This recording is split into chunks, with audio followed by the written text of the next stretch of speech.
Šiandien lankausi neplanuoto vizito Lietuvos geležinkelių Radviliškio depe, kur yra tvarkomi iš esmės atnaujinami, vykdomas kapitalinis remontas geležinkelio vagonų, kuriais yra vežami kroviniai nuo birių krovinių iki skystų krovinių, iki kietų krovinių, kaip mediena ir kiti.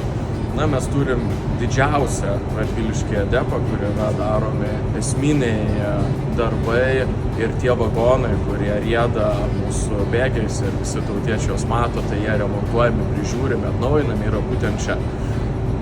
Iš tikrųjų, depas yra pakankamai apleistas, nes daugiau nei 20 metų neatliekama jokia jo rekonstrukcija, technologijos yra pasenę.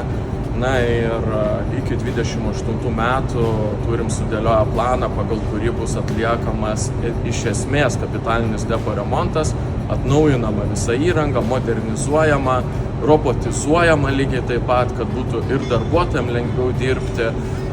Tai esminiai pokyčiai jau yra prasidėję ir 28 metais mes matysime pasikeitimą iš sovietinio relikto į šiuolaikinį 21 amžiaus europinį krovininių vagonų remonto ir priežiūros depą.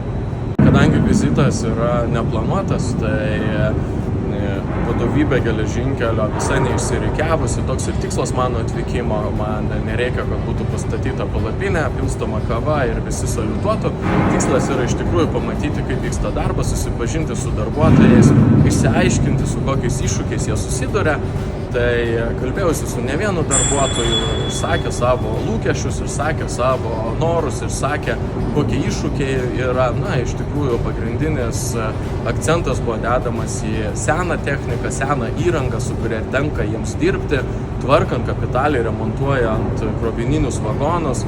Tai esame pradėję procesą, per kurį per gerus 2-3 metus iki 28 metų pabaigos, vėliausiai 29 metų pradžios, bus iš esmės atnaujintas Radviliškio krovininių vagonų priežiūros ir remonto depas, kas leis ir sudarys sąlygas darbuotojams dirbti naudojant šiuolaikinę įrangą, dalį darbų robotizuojant ir padedant darbuotojams nuimti fizinį krūvį, tai yra nereikės daug ko kelti naudojant seną sovietinę techniką, įrangą, o bus šiuolaikinė europietiška, kuri yra pažangesnė ir su kuria yra ne tik lengviau dirbti, tačiau iš esmės ir saugiau dirbti.